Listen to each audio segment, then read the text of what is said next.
ক্ষমতাচ্যুত প্রধানমন্ত্রী শেখ হাসিনাকে ভারতের কাছ থেকে ফেরত চাইতে পারে বাংলাদেশ। সুপ্রিয় দর্শক, আসসালামু আলাইকুম। এআরপি বার্তা চ্যানেলের পক্ষ থেকে আপনাদেরকে স্বাগতম। দেশ এবং দেশের বাইরে থেকে যারা এই মুহূর্তে এই ভিডিওটি দেখছেন, সকলকে আন্তরিক ধন্যবাদ ও শুভেচ্ছা।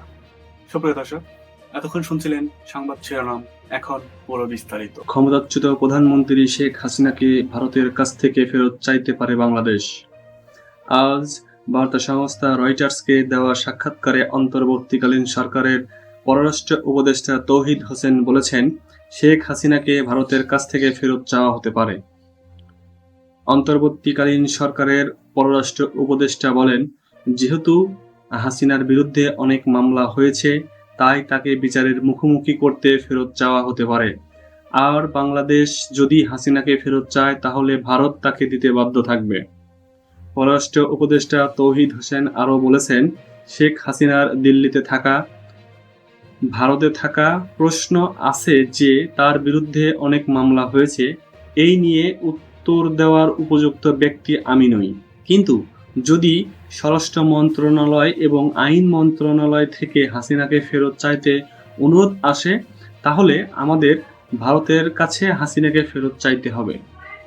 হাসিনাকে ফেরত চাইলে ভারত বিবৃতিকর পরিস্থিতিতে পড়বে বলে উল্লেখ করেছেন পররাষ্ট্র উপদেষ্টা তৌহিদ হোসেন। তিনি আরও বলেছেন, যদি এখন থেকে এমন দাবি আসে, তাহলে এটি ভারত সরকারের জন্য একটি বিবৃতিকর পরিস্থিতি সৃষ্টি করবে। আমি মনে করি ভারত সরকার এ সম্পর্কে জানে এবং আমি নিশ্চিত এ বিষয়টি তারা বিবেচনায় রাখবে। নিজ স্বার্থ বজায় রেখে বাংলাদেশ পৃথিবীর সব দেশের সঙ্গেই বন্ধুত্বপূর্ণ সম্পর্ক গড়তে চায় বলে জানিয়েছেন তৌহিদ হোসেন। এই নিয়ে তিনি বলেছেন, আমাদের নীতি হলো জাতীয় স্বার্থ সুরক্ষিত রেখে সব দেশের সঙ্গে ভালো সম্পর্ক রাখা, কারো সঙ্গে শত্রুতা নয়।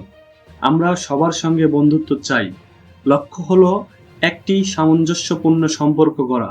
আমাদের প্রাথমিক লক্ষ্য হলো জাতীয় স্বার্থ রক্ষা করা। ছাত্র জনতার তুমুল বিক্ষোভের মুখে গত 5ই আগস্ট প্রধানমন্ত্রীর পদ থেকে ক্ষমতাচ্যুত হন সাবেক প্রধানমন্ত্রী শেখ হাসিনা। এরপর সামরিক বিমানে করে ভারতে পালাতে বাধ্য হন তিনি। সেদিন থেকে ভারতেই অবস্থান করছেন বাংলাদেশের সাবেক এই প্রধানমন্ত্রী। সুপ্রিয় দর্শক, আমাদের এই চ্যানেলটি এআরপি বার্তা সর্বশেষ ঘটে যাওয়া সকল আপডেট নিউজ সম্প্রচার করে থাকে। সর্বশেষ আপডেট নিউজ সবার আগে পেতে আমাদের চ্যানেলটি সাবস্ক্রাইব করে আমাদের সাথেই থাকুন। সুপ্রিয় দর্শক, এই ভিডিওটি ভালো লাগলে অবশ্যই লাইক করুন এবং কমেন্ট বক্সে আপনাদের মূল্যবান মন্তব্য কমেন্ট করে যাবেন। এতক্ষণ সাথে থাকার জন্য আপনাদের সকলকে আন্তরিক ধন্যবাদ।